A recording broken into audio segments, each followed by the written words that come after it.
about to leave. Already packing, come with me. I'm not. Hello friends and enemies, welcome back to Happy For Now. It's me, Isabel, here with my most anticipated books for the last half of 2020. I'm gonna cover some June releases because I realized I never filmed this in May and we're all a mess. It's just the state of the world right now. I will put in the corner the date that it comes out exactly because I didn't grab all those before I put my list together, but I did sort them by month. So first up in June, we have 40 Love by Olivia Dade. This is a tennis vacation romance with a tennis coach. It's an age gap. It is the older woman and younger man. Very excited about this, and I was gonna save it for a reading the tropes, but I kind of like can't wait because for me, Olivia Dade has very quickly become a comfort read, and this isn't the only time she's gonna show up on this list because I'm dying for more of her books. I also need to read her backlist in full at some point. Anyways, next we have Take a Hint, Dani Brown, which is Talia Hibbert's newest addition to the Brown family books. I am excited. This is a Friends to Lovers. What is my hair doing? There we go. This is a Friends to Lovers, and I think it's like a fake relationship. So we're here for it. I'm very excited. I don't know a lot about it. I was waiting to dive into my arc until a little closer to release, so we're getting there. Then we have Daring and the Duke by Sarah McLean, which I have talked about on this channel. I have already read it, but it's still on my list because y'all, if you are not reading the Bare Knuckle Bastards, I cannot recommend it enough to dive in.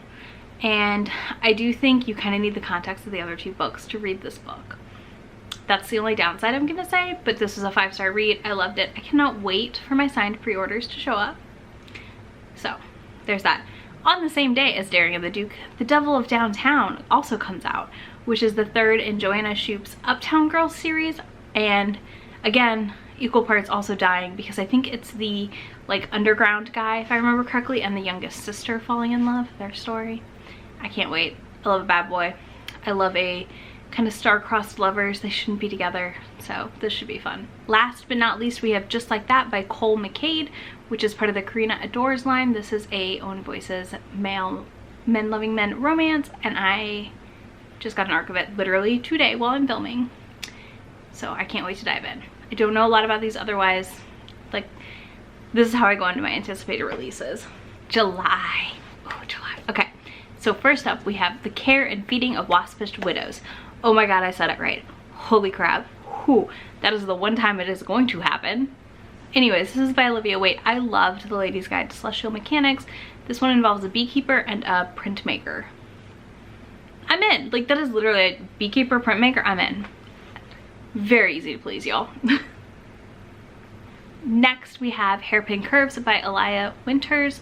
Again, another sapphic romance. This one's contemporary. I'm very excited. I really like her on Twitter, and I have a bunch of her other books to read on my Kindle. So I can't wait to read this and have others to go read afterwards. And then, last but not least, a high fantasy romance, which is A Touch of Stone and Snow by Mila Vane. This is book 2 after A Touch of Blood and Ashes. I think that was what it was called. That I really liked. I cannot wait to dive into this one. These books are high fantasy romance, so if you don't like high fantasy, avoid at all costs.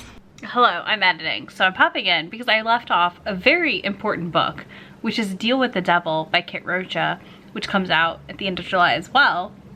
This is about a dystopian future in which librarians are badasses, and I cannot wait. I have an arc. I'm diving into it very soon, but I don't know how I didn't have this on my list. I think it's because the release date got moved, and I kept thinking it was still coming out in May, and then I realized it got moved. So yeah, that one's exciting as well. All right, back to me with makeup. For August, we have You Had Me at Hola by Alexis Daria. I already like Alexis Daria's writing from a book I had read from her previously. When I saw this announced, I was very excited at the premise, which is a telenovela stars working together and then chemistry to like have chemistry on set, and then some things happen off set. I think paparazzi maybe catches them, but very excited. Love this cover. You know, if we have to have illustrated covers, some of these are like the ones I want, you know, like they're beautiful. They still like give me romance, whereas like just some people standing there, not so romancy to me. Would I Lie to the Duke by Eva Lee. So I loved the first book in the series that I cannot think of the name of. This is about the Duke friend in that book who helps reform his friend into a rake. That one was like weird science / Breakfast Club kind of esque, but not really. They both like worked in this library research center. They're very nerdy and I loved them. They were just like two soft nerds falling in love. So this is gonna be like the Duke who's not a soft nerd finding love. Next we have Emerald Blaze by Alona Andrews. So y'all know I just finished the first book in the series, Sapphire Flames. I cannot wait. I'm dying for Emerald Blaze. I keep checking if my library will let me like place a hold for it yet, so that way I can hopefully maybe get in on release date or at least early. Fingers crossed. I may just end up buying the audiobook for myself. I don't know yet. I'm so excited though. And last but not least, we have Dating Makes Perfect by Pen Tip Dunn. This is her debut YA novel. She is a romance author. I just love this cover, if I'm being honest with you. And I think it's about this teenage girl figuring out dating. We'll find out. I'm very excited though. I mean, I'm excited for all. I feel like I'm just like, I'm excited. Because honestly, I'm always excited about new books. Next in September, the list is a little longer. We have Well Played by Jen DeLuca. This is the sequel to Well Met. I think this is the kilted, burly, like grumpy dude. Not grumpy, kind of surly maybe. I'm very excited about this. It sounds fun. I really liked Well Met. I'm hopeful this is another amazing book. Next we have The Roommate by Rosie Dannon. So this one follows a girl and a guy that end up moving together. She's like a bait and switch roommate situation, and it turns out he's like a porn star. I'm here for it. I don't know, everyone I know that's read it, like Syl read it and she was commenting on Twitter how much she loved it. I can't wait. It sounds so fun. I also don't think she knows he's a porn star at first and then finds out. So I'm sure that's going to be a really fun conversation. Next we have The Sea Witch by Katie Robert. Pending she doesn't move it. Sometimes she does move her release dates up, but this is the next book in the Wicked Villain series. This one is Ursula's book. Yeah, I'm excited. What can I say? We ended The Beast with something being set up for this book. I'm excited, like very excited. Next we have Dusk by Aletha Romig. This is slated right now for September. We'll see.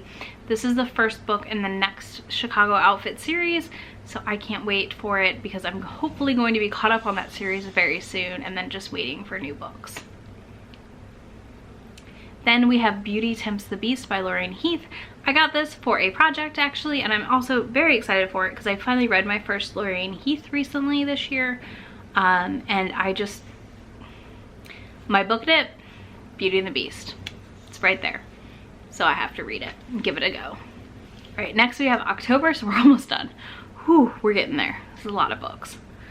We have Spoiler Alert by Olivia Dade again. I can't wait. I know this involves a main actor in a series who comments on fandom anonymously and someone who cosplays from that fandom. And she's plus size, of course. This cover is amazing. I love it so much. She also, the same cover artist, did 40 Love. Just out of this world. I'm pretty sure it's the same one.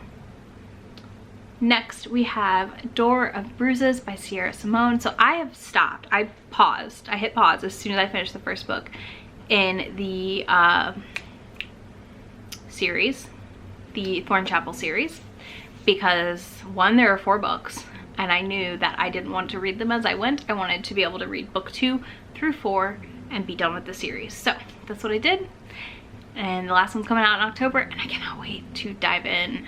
Especially, I feel like she's a good winter read because like these books feel very moody and like sort of gothic, but super filthy gothic. And then last but not least is Sophie Jordan's The Duke Effect, which this cover gives me full-on Joanna Lindsay vibes in the best way. And this is about the sister in The Virgin and the Rogue who makes the potions.